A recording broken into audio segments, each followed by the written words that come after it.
नमस्कार. मी प्रल्हाद कचरे. आपण पाहत आहात विधी साक्षरता. मागच्याच आठवड्यामध्ये आपण भूसंपादन आणि जमीन मालकाचे हरकत घेण्याचे जे अधिकार आहेत, जे अधिकार सुप्रीम कोर्टाने असं म्हटलंय की मूलभूत हक्काच्या समान आहेत, असाच आणखी एक निकाल सर्वोच्च न्यायालयानं अलीकडेच दिला आहे मार्च महिन्यामध्ये. अनेक हायकोर्टाने देखील असेच निर्णय दिलेले आहेत. सुप्रीम कोर्टाचे देखील यापूर्वीचे काही निर्णय आहेत. विशेषतः मिळकत धारकाची मिळकत किंवा जमीन धारकाची जमीन कोणत्याही परिस्थितीमध्ये कायदेशीर प्रक्रिया पार पाडल्याशिवाय ताब्यात घेताच येत नाही. कायदेशीर प्रक्रिया म्हणजे काय?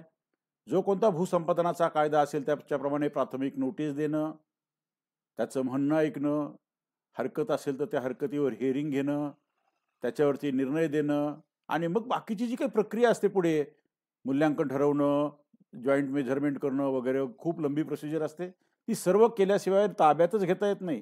घटनेतलं आर्टिकल 300 पूर्वी तर कधीतरी जेव्हा घटना आली तेव्हा 19F म्हणून मिळकतीचा हक्क किंवा राईट टू प्रॉपर्टी हा मूलभूत हक्क होता. पण 1978 साली 44वी घटना दुरुस्ती झाली आणि व्यापक सामाजिक किंवा व्यापक सार्वजनिक कामासाठी जमिनी मिळत नाहीत, म्हणून मग त्याचा जो दर्जा होता मूलभूत हक्कावरून तो दर्जा घटनात्मक हक्कावरती आणण्यात आला आणि त्यावेळेस 43 हे घटनाचं जे आर्टिकल 300 आहे ते त्याच्यामध्ये ॲड करण्यात आलं. त्या घटनेमध्ये त्या आर्टिकलमध्ये असं म्हटलंय, no person shall be deprived of his property save by authority of law. म्हणजे कोणत्याही व्यक्तीची मिळकत, जमीन असेल, प्लॉट असेल, घर असेल, त्याची बिल्डिंग असेल, ती save by authority of law कायद्यातल्या तरतुदीप्रमाणे जी कार्यपद्धती असते त्या कार्यपद्धतीप्रमाणे तसा अधिकार प्राप्त करून घेऊन तशी कार्यपद्धती पार पाडल्याशिवाय आणि त्या मिळकत धारकाला त्या मिळकतीचं जे रास्त मूल्य आहे, ज्याला आपण फेअर व्हॅल्यू म्हणतो, रिझनेबल व्हॅल्यू म्हणतो, ती दिल्याशिवाय ताब्यात घेता येणार नाही. जर ती घेतली तर तो त्याच्या घटनात्मक हक्काचा संकोच, घटनात्मक हक्काचा भंग आहे. Violation of right to property, violation of human right आणि नंतर त्याच्या बाकीचे काही सर्व हक्क आहेत या निमित्ताने येणारे त्या हक्कांचा भंग आहे. आणि म्हणून असं जे काही काम असेल ते बेकायदेशीर ठरवण्यात येईल असं म्हटलं. अलीकडंच सुप्रीम कोर्टाचं आणखी एक जजमेंट आलं. हे पहा जजमेंट. हे आहे सिव्हिल अपील 6466/24. ते SLP 4504/2021 हे रिपोर्टेबल जजमेंट आहे. जजमेंट अगदी आत्ता आले, एक महिना पण झालेला नाही आहे त्याला. कोलकाता म्युनिसिपल कॉर्पोरेशन, त्यांनी कॉर्पोरेशनचा कोलकाता कॉर्पोरेशनचा जो ॲक्ट आहे त्या ॲक्टप्रमाणे म्युनिसिपल कमिशनरला जमीन घेता येते. हो, जमीन घेता येते म्हणजे जमीन आरक्षित करता येते किंवा ताब्यात म्हणजे ॲक्विजिशन करता येते. पण ॲक्विजिशनसाठी कायदा असतो ना. आतापर्यंत जो कायदा होता त्याला आपण लँड ॲक्विजिशन ॲक्ट 1894 असं म्हणायचो. आता जो कायदा आला तो नवीन भूसंपादनाचा कायदा 2013चा, ज्याला आपण म्हणतो the right to fair compensation and transparency in land acquisition, resettlement and rehabilitation act 2013. हा तर कायदा खूप मोठं, नावच इतकं मोठं आहे आणि त्या नावामध्येच the right to fair compensation and transparency, दोन हक्क. ट्रान्सपरन्सीचा हक्क, जे करतात ते स्वच्छपणे, खुलेपणानं, समक्ष सर्वांसमोर करा. प्रत्येकाची कल्पना द्या, प्रत्येक वेळी पार्टिसिपेट करून घ्या, प्रत्येक वेळी कन्सल्टेशनला घ्या. आणि दुसरा आहे तो फेअर कॉम्पेन्सेशन. आता पहा, सुप्रीम कोर्टाने हा निर्णय देताना, हा तर निर्णय कोणता आहे? कोलकाता म्युनिसिपल कॉर्पोरेशन ॲक्ट प्रमाणे आहे आणि त्या ॲक्ट प्रमाणे 1980ची केस दिसते जवळपास.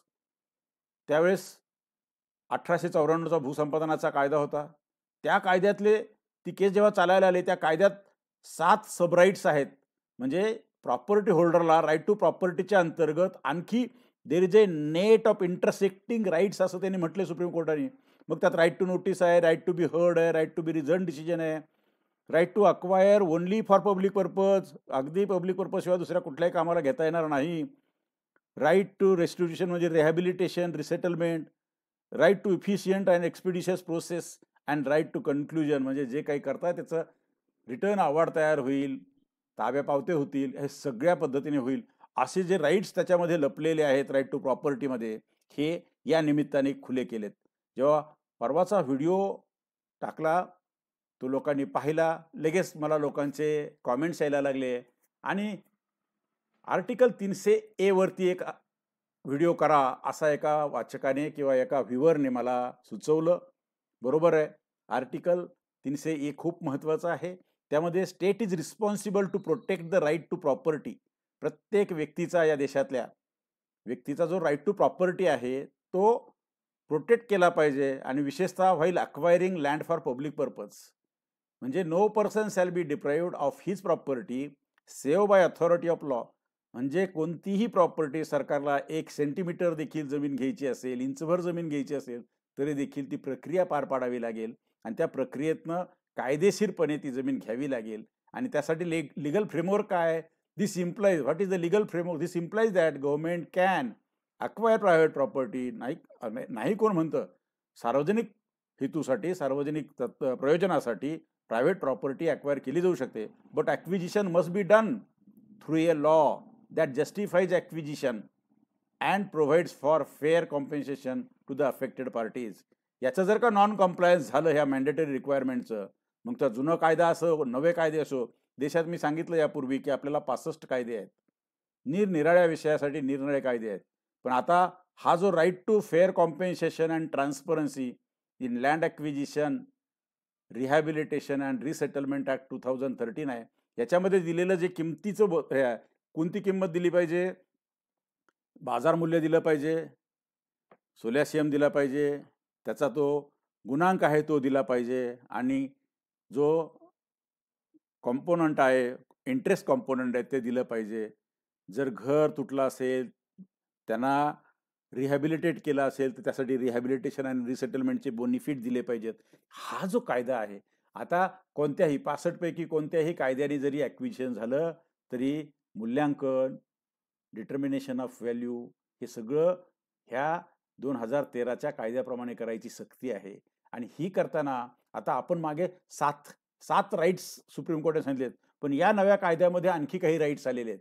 सुप्रीम कोर्टाने हा कायदा राईट्स डिसाईड करताना वाचलेला नाही आहे, कारण ती केस होती ती कोलकाता म्युनिसिपल कॉर्पोरेशनचा ॲक्ट आणि 1894चा भूसंपादनाचा कायदा, त्याप्रमाणे ते होतं.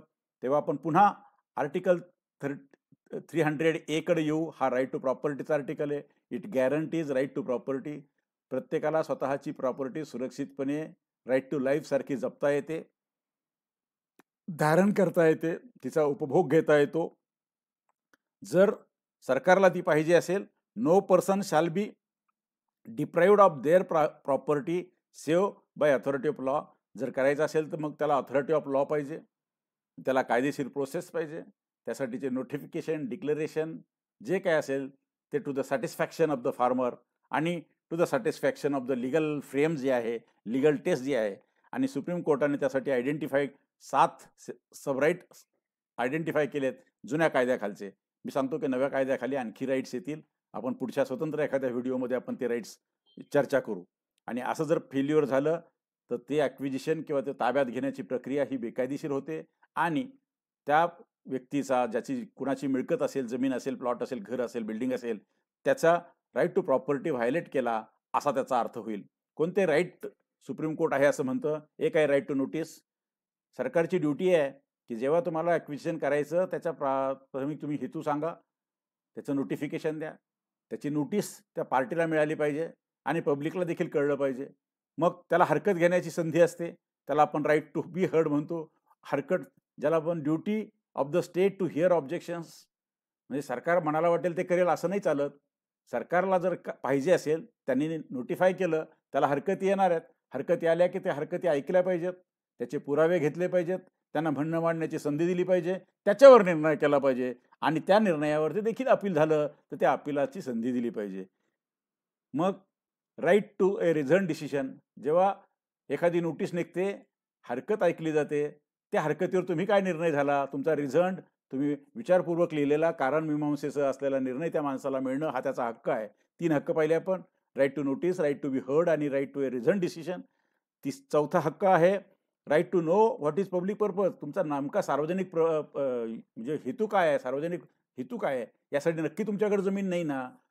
पहिल्यांदा सरकारची जमीन वापरली पाहिजे, दुसऱ्यांदा महापालिकेकडे असणारी जमीन वापरली पाहिजे, तिसऱ्यांदा आणखी कुठे सरकारची जमीन शिल्लक आहे का ती वापरली पाहिजे. अगदी कुणाचीही जमीन कुठेही शिल्लक नाही, मग तुम्ही खाजगी व्यक्तीच्या जमिनीला हात घातला पाहिजे. आणि मग इथे मात्र duty of the state to demonstrate that the acquisition is for public purpose, आणि राईट ऑफ द सिटीझन किंवा right of the property holder to know what is the public purpose, आणि त्याच्या क्युरे करण्याचा, त्याची पृच्छा करण्याचा, त्याचं अनलाइज करण्याचा सगळा अधिकार त्या प्रॉपर्टी धारकाकडे किंवा त्या जमीन धारकाकडे असतो. Right to resettlement, right to rehabilitation, right to fair compensation. आणि इथं ट्रान्सपरन्सीचा पण राईट आता नव्या कायद्याप्रमाणे आलेला आहे.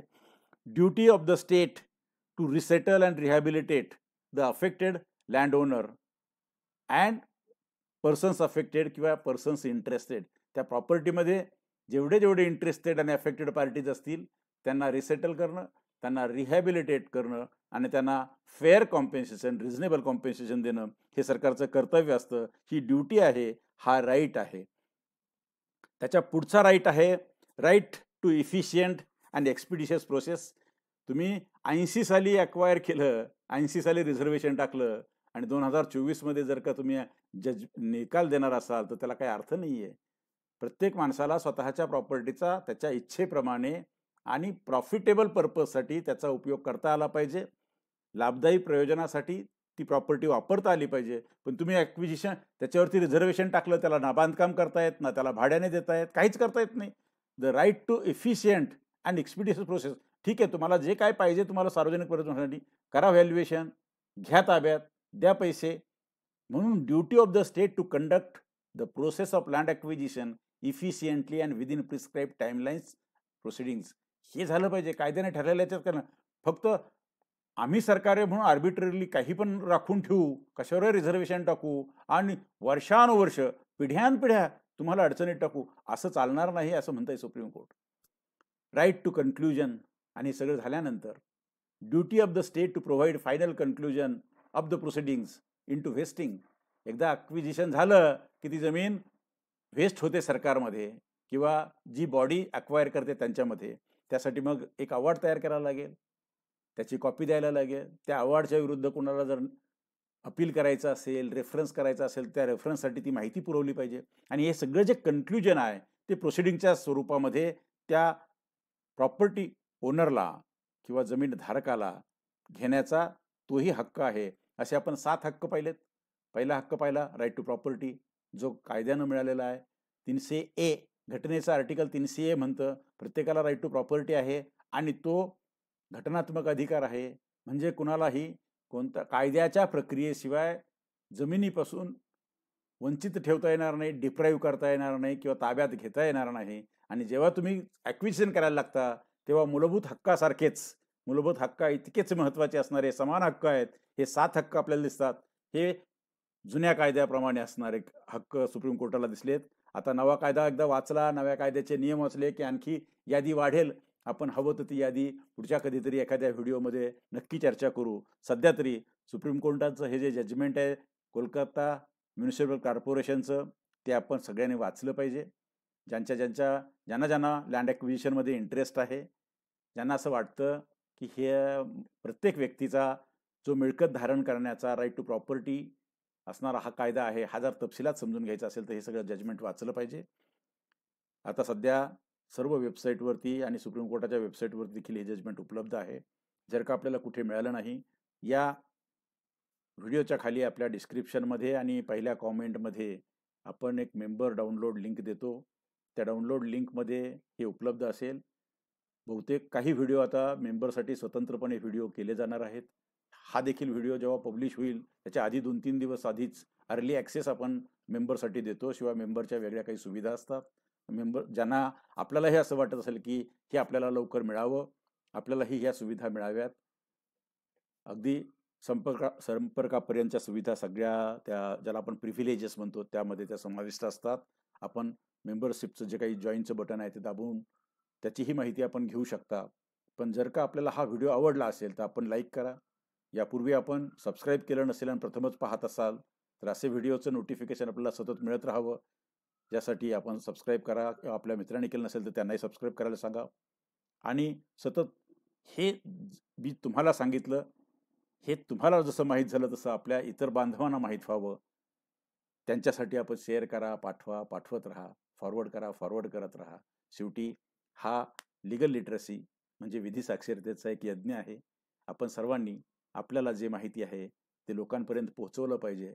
कायद्याच्या राज्यामध्ये कायदा, कायद्याखालचे नियम, त्यानंतर होणारे न्यायनिर्णय लोकांपर्यंत जर पोहोचले तर लोकांना त्यांचे हक्क साबित करून घेण्यामध्ये नक्कीच मदत होईल. आपण आपला खारीचा वाटा उचलूया. सध्या तरी मी या ठिकाणी थांबतो. पुन्हा लवकरच भेटूया. तोपर्यंत धन्यवाद.